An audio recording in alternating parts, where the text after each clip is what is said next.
Welcome to another episode of Friday Morning Coffee. I'm Mike Ferrell, and today we're going to talk about client experiences. I recently had both good and bad experiences, and I'd like to talk a little bit about the comparison of the two and why it's important to focus on client experiences in your business. As many of you know that are in the Twin Cities area, or as probably all of you know that are in the Twin Cities area, and many of others know that the Minnesota Twins are the local baseball team here, and this year they opened up a brand new facility called Target Field.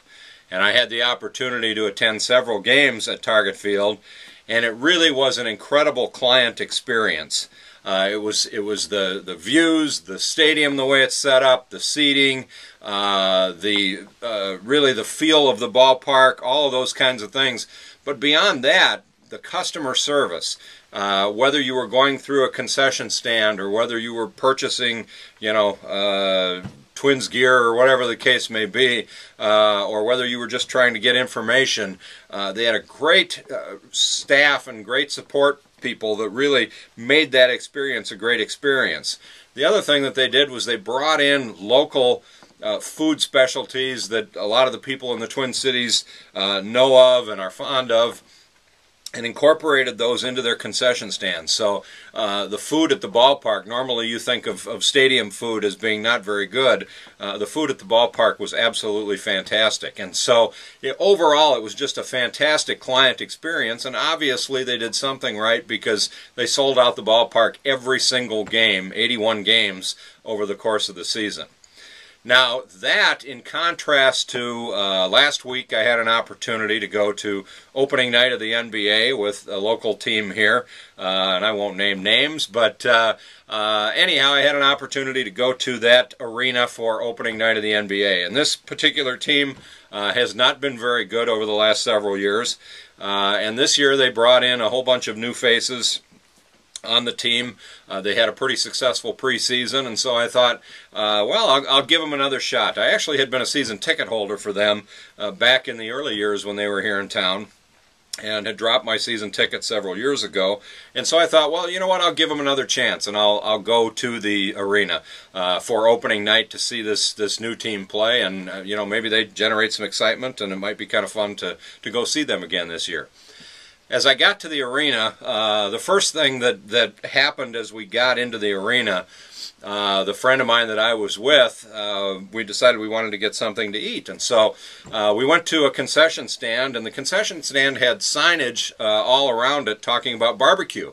And he wanted a barbecue sandwich, and so he walked up to the counter and ordered a barbecue sandwich, and the woman behind the counter said, "Oh, well, we don't have barbecue here." And he said, "Well, what do you mean? You've got barbecue signs all over the concession stand." She said, "Yeah, we haven't done barbecue here in 2 years." So that was our first impression. Second impression, we got to our seats, and our seats were in the corner of the arena. And in order to actually see the court, I actually had to sit sideways. Fortunately, nobody was sitting next to me. I actually had to sit sideways to be able to look out on the court. The seating arrangement in those corners was just absolutely horrendous. Then, shortly thereafter, I went back up to the concession stand to get something to drink, and there were two people ahead of me in the concession stand.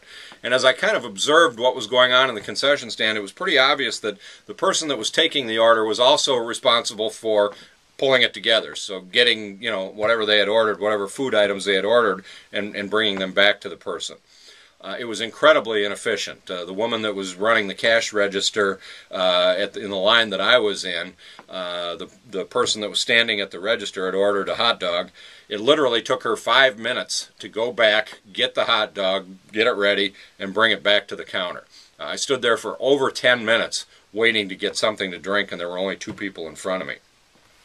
This was the kind of experience that I was now getting in this. I was willing to give this, team with new faces and some new excitement and that kind of thing a chance, but this was the surrounding experience that I was getting. Now, at that point, I had pretty much made the decision that, you know what, I don't need to come back here. I don't care what the team does. It's the overall experience that I had in that arena that drove me away. And it really, as you think about that from your business, think about what it is you do in all facets of your business.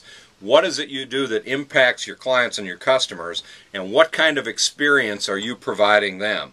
And really dig in and look at what are the things that really drive that great client experience versus one of the very small things that could break that client experience. Even things as simple as answering the phone. How do you answer the phone? There's a great book out there, and again, over my left shoulder you can see that it's this week's featured book called Broken Business, Broken Windows by Michael Levine, and it really talks about those little things and a combination of how those little things can add up to big things in making clients and customers go elsewhere. So client experience is the topic of the day today, and certainly as you're looking at your business, make sure that you're looking at that client experience and what you're doing to make it a good, positive experience for your customers. Have a great Friday, have a great weekend, and we'll see you next week on Friday Morning Coffee.